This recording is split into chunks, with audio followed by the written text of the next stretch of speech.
Hey folks, today is about the ongoing saga of, are 3D printers, are they safe? Do 3D printers really pollute the air? Well, they do, just not the way I expected. I've spent the last couple of months monitoring the air in this room, trying to understand how 3D printers affect the air quality in this room. And so you may already know that I have included a HEPA filter with activated carbon for being able to filter the air from my Bambu Lab printers.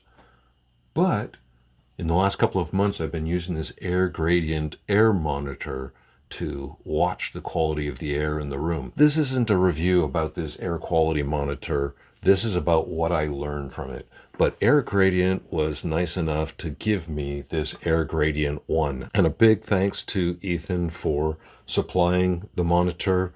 Although it's not a review, this is a good quality air monitor where they are disclosing the components, the sensors that is, that are inside of this monitor. One of the things that I love about it is really easy to check on my phone. It's really easy to be in another room on my laptop and look at what is going on in the room.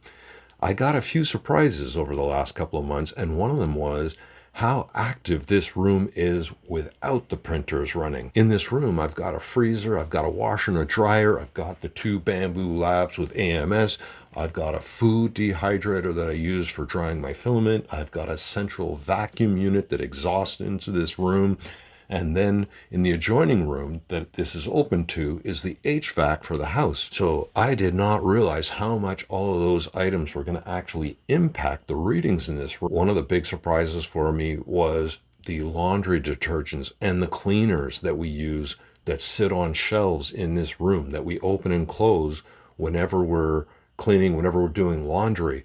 That had a big impact on the readings. So I had to isolate all of those things before I began my testing.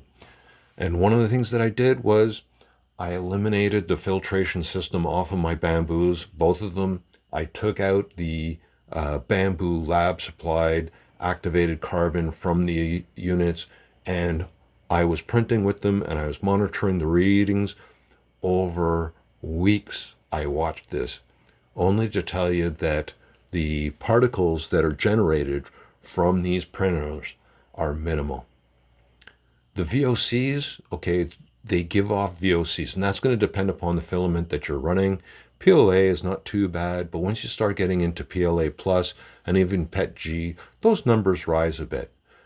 But I also discovered that these Levoit air filters that I put onto the back of these Bambus will absorb that. It will quiet the room down to a degree where it's of no concern to me. But there is one thing that really caught my attention, and that is the activated carbon that's in these filters. You have no way of knowing when they're saturated or how long they will last. This has a much larger activated carbon section than the ones that are supplied by Bambu, but even that eventually will become saturated. In my testing, one of the things that I noticed is that the printer will actually act as an air purifier because of this filter. So it's actually pulling in air from the room and it's running it through the filter.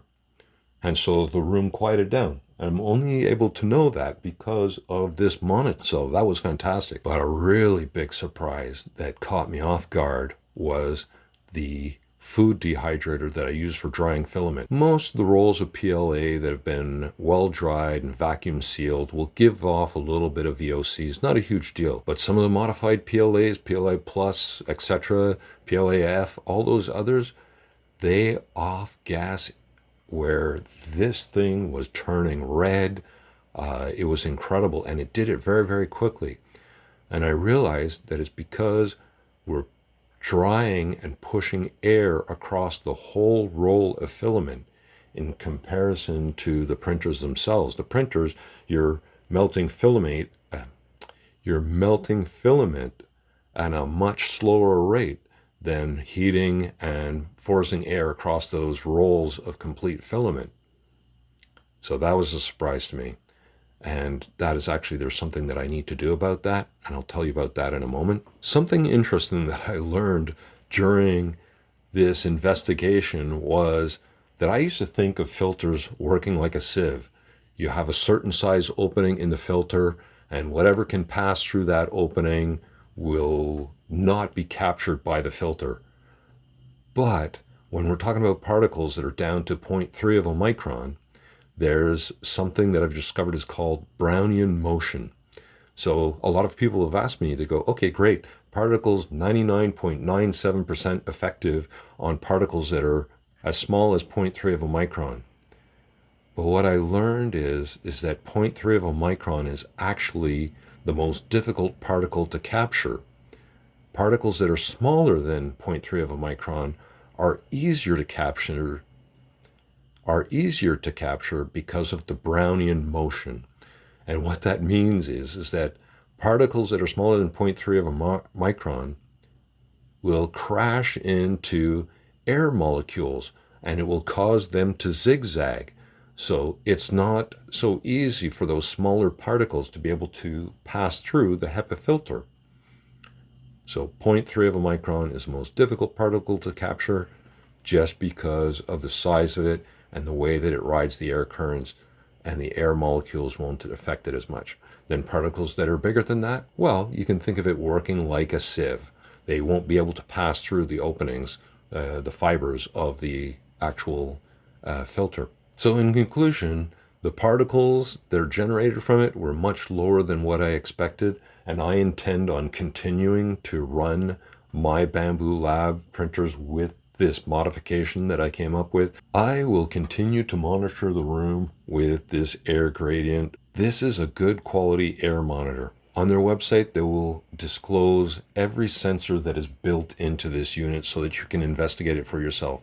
This is not a $20 Amazon air quality measurement device that I would not trust that. I've just purchased a Levoit Smart Air Purifier that I plan on testing and that I will share in my next video.